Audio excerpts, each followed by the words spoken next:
Acharya, he has sent his question in writing. If you may allow, I can ask on his behalf. You read it out. Ji. Uh, his question is: as we are preparing for something, the result of that preparation creates pressure on us.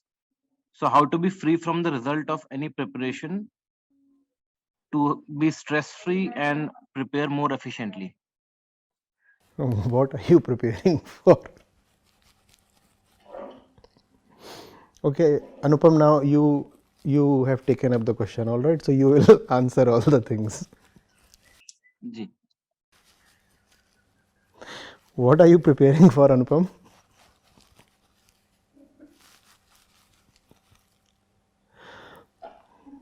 See, this is a new kind of thing. Through this, I am displaying that the mind of entire humanity is one, irrespective of who the questioner is. The question is the same. So even Anupam can take up Ankit's question. Yes, Anupam, tell me.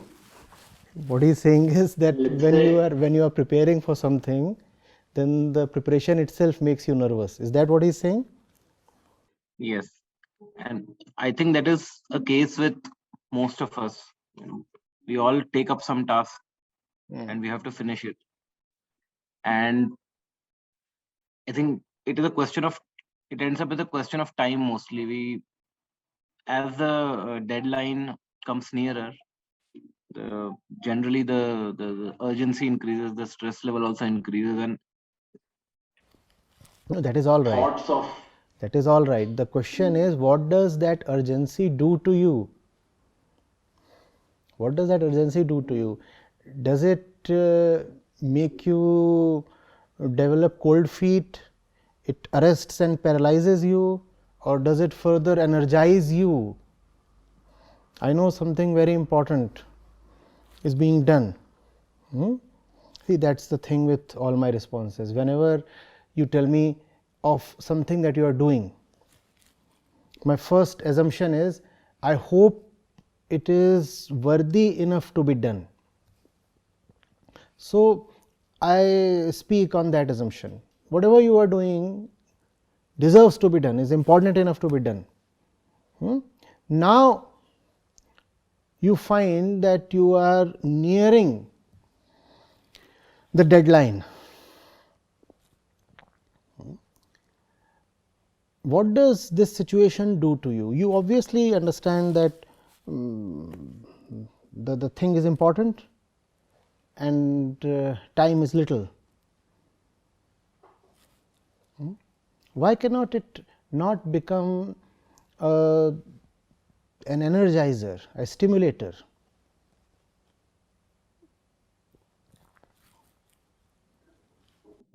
it does, sometimes it does, but the tendency to develop cold feet towards the end also increases at times, because we realize that it's becoming a part of a pattern. Thoughts, such thoughts come in our mind, like, Okay, okay. What decides whether you will have cold feet or extra energy? These are two possible responses. What is at the basis of these responses? I think there are two different centers. It feels like there are two different centers, or at least the same center trying to decide on two different directions. So what decides whether we will develop cold feet is fear of failure of some kind, like, and what decides whether we will push is some kind of an imagination of success, imaginary state of success. See, the differentiating factor is love.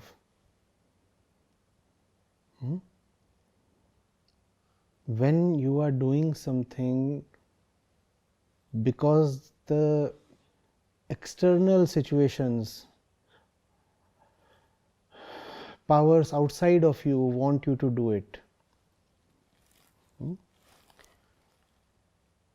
then it is possible that fear of failure can paralyze you. But when you are doing something because of your innate love, then you will continue to surge ahead even if you are paralyzed. It is the regular mechanism of physical nature, Prakriti, that an organism often feels stunned in face of an imminent threat. You find that happening so much in the animal kingdom, right? Even animals get stunned and paralyzed when the threat is overwhelming. You have the proverbial ostrich burying its head in the sand. You also know how rabbits sometimes behave when they know that the danger has become unavoidable.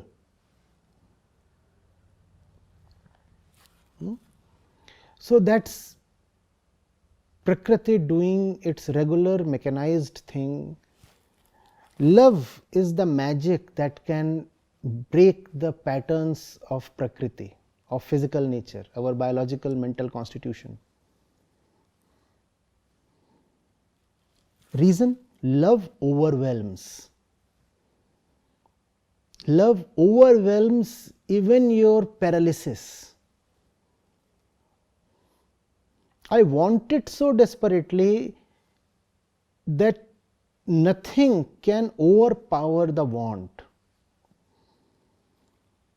I might know that I might not fully achieve. Still, I have no option but to keep surging, keep rushing. That's love. In contrast, when you are doing something just for accomplishment's sake, then the fear of failure can totally arrest you, and now you know that the number that you wanted, the success that you wanted is not going to come. So you decide that it's not worth it to keep moving, and that decision is the paralysis that we experience. We say, well, that fellow got denumbed. Somebody got frozen. That happens against the expectations to achieve results. The desire to achieve result is not the same as love. Desire to achieve results is very carnal, very bodily, very much a part of our physical nature. Love is the bridge between physicality and immortality. That's the reason why it transcends all the barriers of physicality. That is why I have just called it magical. All logic, all common sense, all rationality is telling you that success is no more possible. Love does not listen, because love does not see options. It may or may not be possible. It might already be a lost cause, but there is nothing else to do. So I'll keep striving till my last breath. That's the difference.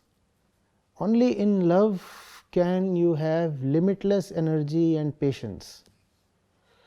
Desire cannot give you that patience, because desire asks for fulfillment, and if fulfillment is not coming your way, then desire falls disappointed, weak, frustrated. de-energized. And that's a regular mechanism. It is set in our bodies to behave that way. Love behaves very differently. Success or failure, how does it matter? I know only one thing. How can I stop even if failure is imminent?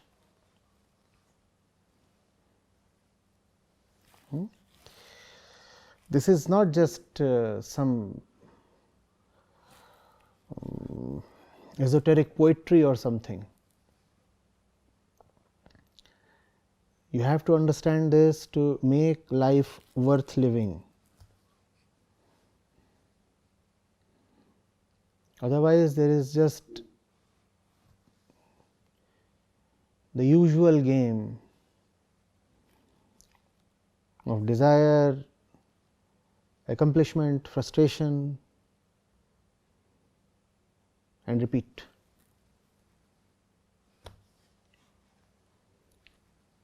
I also feel, Acharya, that it's a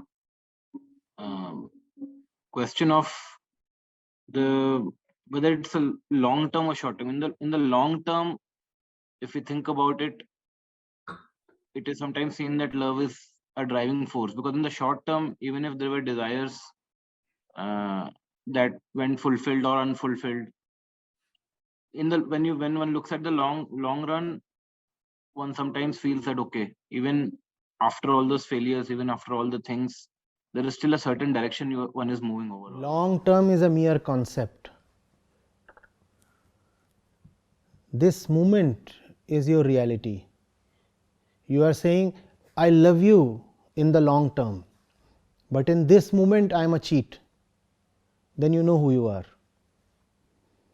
This long term is an easy facade. In the long term, I am a loving being.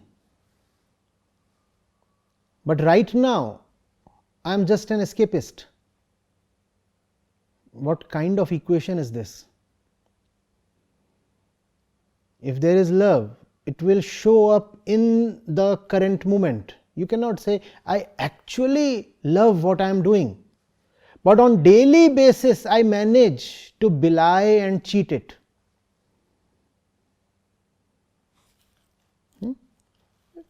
This long term talk is just a face saver.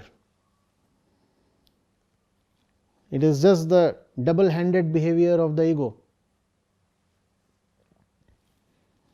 Want to enjoy the pleasure of laziness in the present moment, and equally console itself with the pride that I am a dedicated lover in the long run. What is this long run talk? It's just a fancy and imagination. You are talking of the future is imaginary. The proof is in the eating. The proof of the pudding is in the eating. How does it taste? It tastes horrible. It tastes horrible, and in the long term, you are the greatest cook ever. I am the master chef, but the pudding tastes horrible right now. So I say, no, I am a master chef in the future. Right now, I am a horrible cook. I will remain a horrible cook if I console myself with such stories.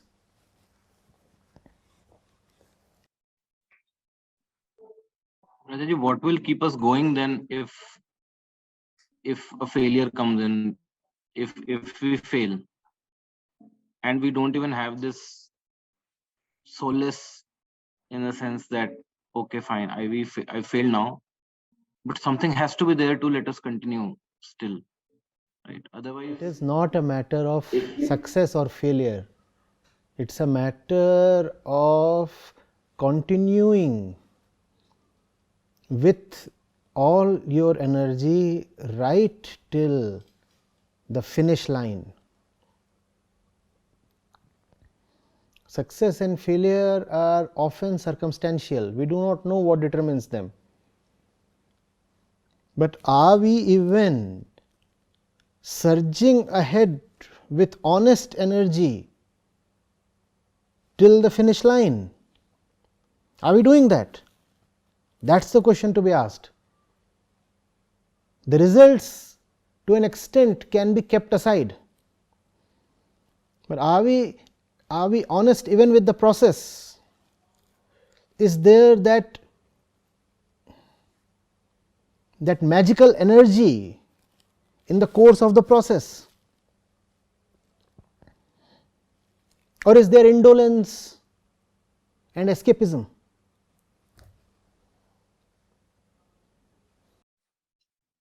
It feels like it alternates. That is the problem. So you have Sometimes then you have AC love.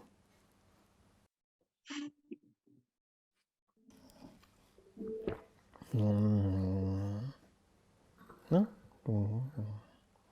What you require is DC love. I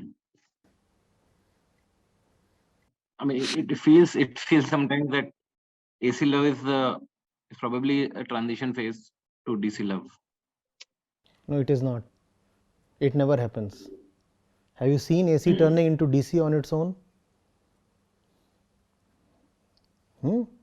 Vedanta is the great transformer that you need to turn AC into DC. AC is your regular game of duality.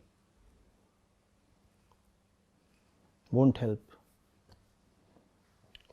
You require y is equal to x. No, not even y is equal to x.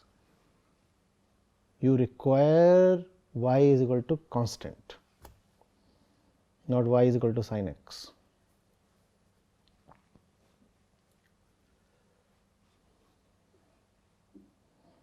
And don't think that this thing can magically transform into a special transformer is needed.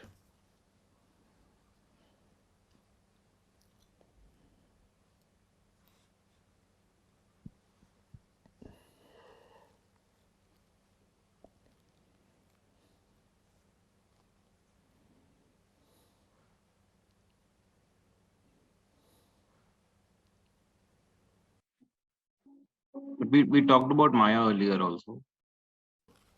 Mr. Maya today. Mr. Maya. So Mr. Maya is what probably prevents AC from turning into DC. And then we have Vedanta also on one side. Mr. Maya himself is AC.